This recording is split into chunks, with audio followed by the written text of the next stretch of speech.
Olá pessoal, eu sou Tatiana Ferreira, professora do IFRN Campus Caicó, da disciplina de Sistemas de Manutenção, e hoje eu vou falar sobre cronograma de manutenção. O objetivo desta videoaula é conhecer e aplicar o cronograma de manutenção. A importância dele é para o planejamento e controle da manutenção. Sem o plano, não tem como executar as manutenções. Existem algumas funções dentro desse planejamento, né? Existe o planejador, que elabora os planos de manutenção, e o programador de manutenção, no qual ele lança o plano em um cronograma de manutenção e garante a execução das atividades agendadas. Então, existem as seguintes etapas, né? A criação de planos, que envolve as inspeções, manutenção preventiva, manutenção preditiva, lubrificação, o que é que você vai fazer naquele equipamento. Existe o programação, que é definir, junto ao planejamento e controle da produção, a melhor data para a execução das atividades. Tem a geração das ordens de serviço, que é isso que garante a execução. E o controle dessa manutenção é através da coleta de informações, transformar em dados e depois elaborar indicadores. Na parte da programação, deve-se definir uma frequência para a execução dessas atividades de manutenção, que varia bastante, podem ser diárias, semanais, quinzenais, mensais, semestrais e até anuais. Existem ainda as trimestrais, quadrimestrais. E aí você deve colocar as atividades em um calendário, que é o que chamamos de cronograma de manutenção. Os desafios para a programação é basicamente se adequar ao calendário de produção e determinar ou estimar a duração da manutenção. Essa questão da estimação da duração da manutenção é um gerenciamento de riscos, porque se você calcular um tempo insuficiente, você pode atrasar todo o cronograma, ou a atividade pode ser feita às pressas, ou pode ser feita mal feita ou até não realizada. Se o tempo for superior ao necessário, também existem prejuízos, porque causa a ociosidade dos técnicos de manutenção, já que eles vão terminar a manutenção antes do tempo, e aí você está desperdiçando tempo, mão de obra e dinheiro. Para uma elaboração eficiente, vamos ver um vídeo da Engeteles, e ele vai dizer quais são os 5 passos para elaborar um plano eficiente. Olá, aqui é o Jonathan da Engeteles. No vídeo de hoje nós vamos falar sobre cronogramas de manutenção. Vou te mostrar 5 passos que são primordiais que você siga antes de elaborar um cronograma de manutenção de forma eficiente. O que é um cronograma de manutenção eficiente? É aquele que tem assertividade. Eu falo que uma atividade de manutenção vai acontecer dentro de 1 hora e ela realmente acontece dentro de 1 hora. Ela não pode nem extrapolar esse período de 1 hora, esse tempo de 1 hora, e nem ficar muito abaixo de 1 hora, porque senão acaba que eu não tenho um cronograma eficiente, eu não tenho uma programação de manutenção eficiente. Bom, uma vez que os serviços de manutenção eles foram planejados, ou seja, foi criado um plano de manutenção, cada atividade desse plano tem uma frequência específica, e essas frequências devem ser encaixadas durante um período de tempo, seja durante o dia, durante a semana, para que elas possam ser executadas. E nós temos diversas atividades entrando como solicitações para serem executadas, além das atividades preventivas e preditivas. A gente tem que encaixar isso num cronograma. Para encaixar isso num cronograma, a gente tem que seguir 5 passos básicos. Primeiro passo, primeira coisa que você tem que fazer é medir o fator de produtividade da sua mão de obra. Vou lançar aqui, medir fator de produtividade da mão de obra, tá? Medir fator de produtividade da mão de obra. Você sabia que a produtividade da mão de obra de manutenção no Brasil gira em média de 20%? Ou seja, de 8 horas que um profissional passa dentro da empresa, ele realmente só consegue produzir, em média, pode ser mais ou menos em alguns casos, 20%. Nós já encontramos dentro da nossa base de clientes, alguns clientes com produtividade de mão de obra de 9% e já encontramos também alguns clientes com produtividade de 50%, 58%, 70%. Vai depender muito do segmento da empresa e da maturidade do processo de gestão da manutenção que a empresa tem. Mas a média a nível Brasil é de 20%. Ou seja, você tem que medir primeiro o fator de produtividade da sua mão de obra para conhecer a sua capacidade de execução, tá? Se você não medir o fator de produtividade da sua mão de obra, como que você vai fazer um cronograma de manutenção? Você não vai saber quanto serviço você vai colocar lá e quanto tempo você pode programar para realização de cada serviço, né? Porque se uma equipe demora 3 horas para fazer um serviço com um fator de produtividade de 30%, se você elevar esse fator de produtividade para 60%, esse tempo cai para 1h30. Então é primordial que você conheça o fator de produtividade da sua mão de obra. Para medir essa produtividade da mão de obra, você deve acompanhar a sua mão de obra durante um determinado período de tempo. Nós, como consultoria, fazemos com base em 45 dias, acompanhando cada funcionário com um questionário e apontando as principais fontes de improdutividade, e no final do dia nós fazemos uma soma e fazemos um estudo com base em cada função e turno também, qual que é o fator de produtividade de cada função e de cada turno de trabalho, chegando ao número X. Aqui na descrição desse vídeo tem um link que fala especificamente sobre fatores de produtividade da mão de obra. Eu vou deixar o link aqui para você acessar, para não ficar um conteúdo muito longo nesse vídeo aqui, mas primordial que você conheça o fator de produtividade da sua mão de obra, quanto a sua mão de obra consegue te entregar de fato em ação de manutenção, tá?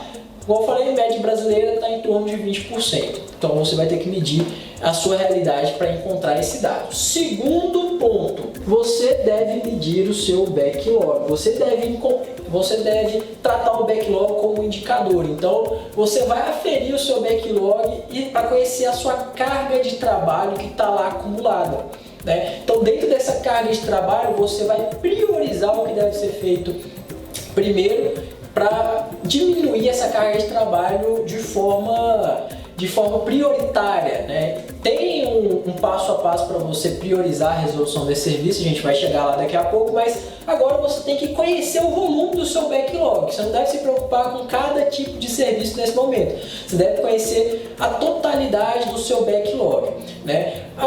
A fórmula para cálculo de backlog é bem simples, você vai pegar o total de serviço que você tem acumulado em homem-hora, né? Backlog é um indicador de tempo, então todas as entradas têm que ser em tempo, né? Então você vai pegar o total de serviço que você tem em homem-hora acumulado, dividido pelo seu HH disponível. Isso você só vai encontrar o seu HH disponível, que é o HH real que você tem para trabalhar, depois que você medir o fator de produtividade. Então o primeiro passo é medir o fator de produtividade.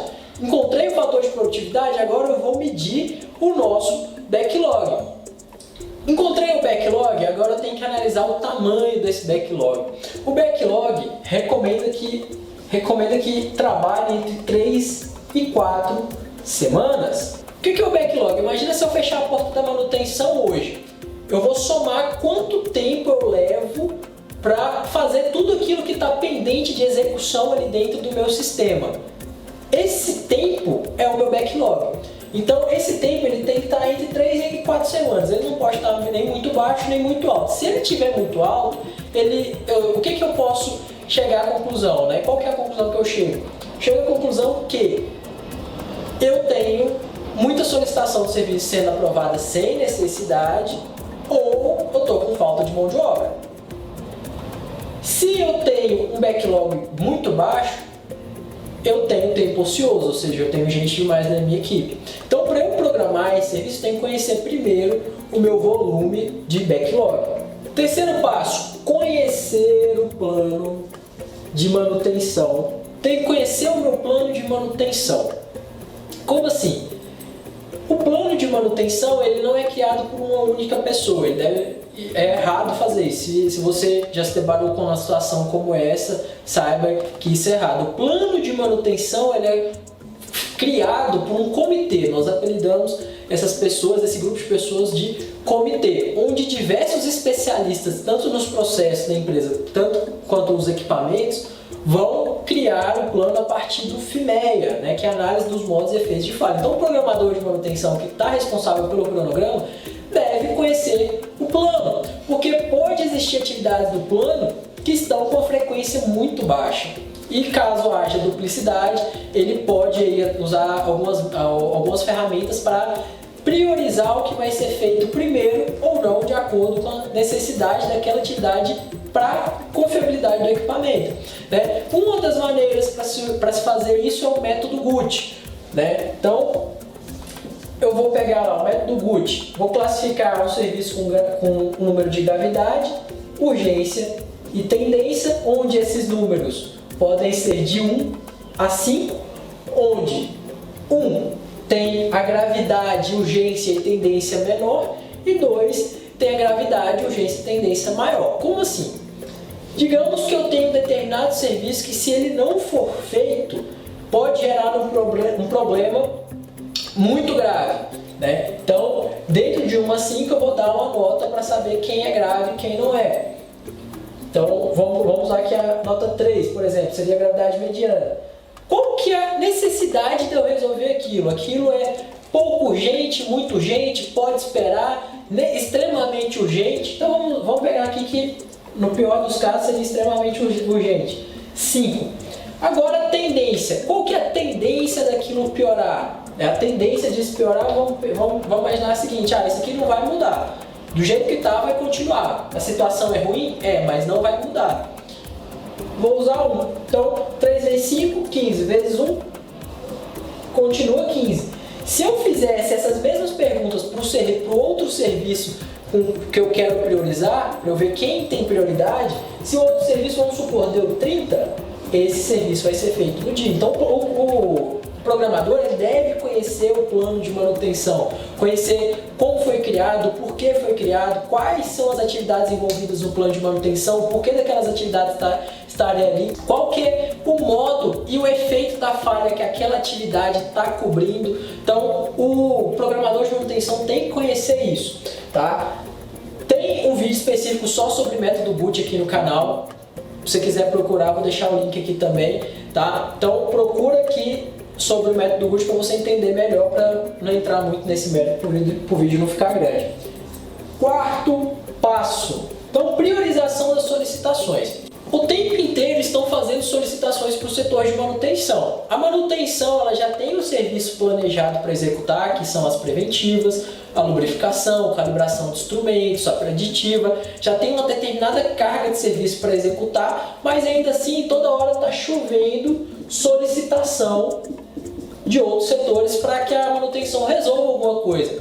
Seja produção com manutenção corretiva emergencial, programada, departamento de segurança do trabalho pedindo alguma melhoria, departamento de qualidade. Então, sempre a manutenção está recebendo essas solicitações. Essas solicitações, elas devem passar por uma espécie de filtro. Quem faz esse filtro?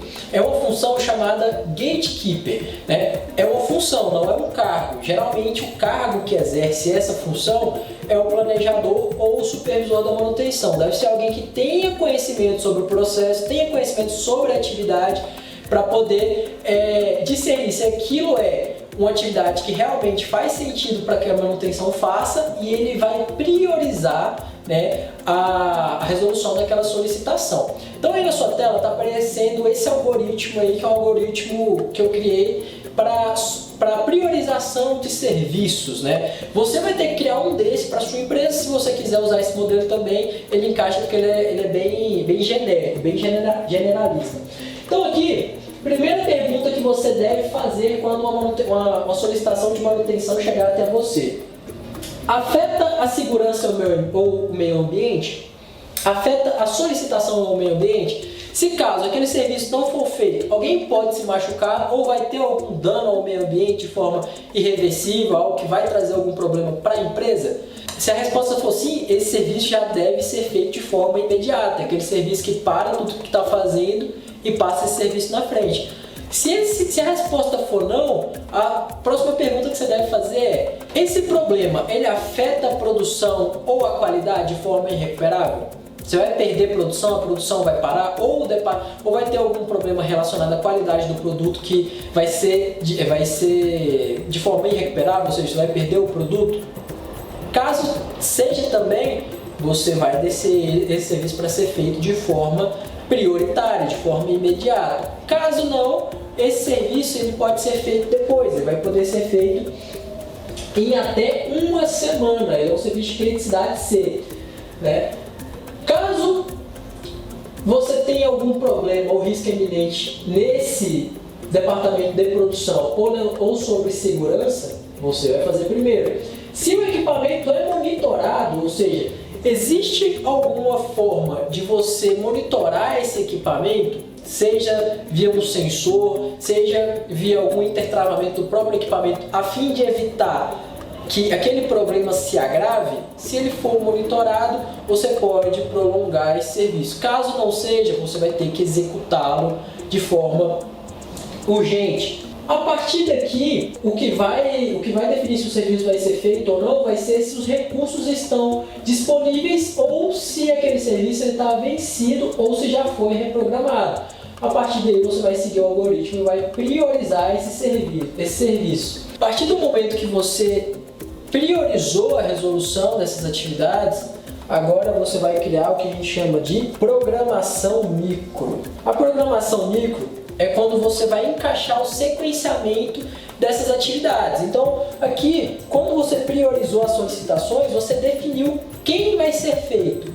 Agora, a partir do momento da programação micro, você vai definir quando essas ações vão ser feitas. Então, durante o dia, o que você vai fazer primeiro, quais atividades você consegue fazer em conjunto com outras, quais são aquelas atividades que não podem atrasar de jeito algum, quais são aquelas que são sucessoras, predecessoras, você vai montar o sequenciamento dessas atividades. E nós vamos fazer isso com a metodologia de gestão de projetos chamada método do caminho crítico. Método do caminho crítico. Nós vamos sequenciar essas atividades para descobrir quem são as atividades críticas, ou seja, aquelas atividades que, se atrasar, vai atrasar o dia todo, o projeto inteiro. Então imagine o seguinte, nós temos 10 atividades e dessas 10, 3 são críticas. Eu não posso atrasar nenhuma dessas 3. Essas atividades que eu vou acompanhar de perto, caso elas atrasem, todo o meu dia atrasa, todo o meu sequenciamento das atividades vai atrasar. Tá? E essas outras 7 atividades que restaram, eu não vou me preocupar tanto quanto essas outras 3. Óbvio que eu vou ter uma margem de preocupação, uma margem de segurança para trabalhar, mas elas não são tão importantes quanto essas 3. Eu explico isso muito detalhadamente dentro do nosso curso de planejamento e controle de manutenção. O curso de PCM é um curso online com 60 horas de conteúdo, mais de 40 aulas, onde você aprende o passo a passo para fazer a implantação do setor de PCM partindo do absoluto zero. Você vai partir desde uma fábrica, de uma empresa que tem um ambiente completamente reativo, não tem nada de planejamento e controle de manutenção, até sair de lá com o PCM implantado. Tudo isso dentro de um ano, usando a metodologia Scrum, uma metodologia de gestão de projetos chamada Scrum. Então, lá eu passo todo passo a passo, são 60 horas de conteúdo, certificado entregue após 7 dias da sua solicitação e também, além das videoaulas, nós temos uma comunidade privada de todos os alunos no WhatsApp, que já são mais de 5 mil pessoas, são diversos grupos lotados. Temos a comunidade dos alunos dentro da plataforma, onde você consegue trocar experiências e dúvidas diretamente comigo e outros alunos. E além disso também nós temos webinários para trocar experiências e tirar as dúvidas a cada 15 dias. Esses webinários ficam todos gravados dentro da plataforma e você tem acesso vitalício. Uma vez que você comprou o curso, você pode assistir quando e onde quiser enquanto o curso existir. O acesso é vitalício.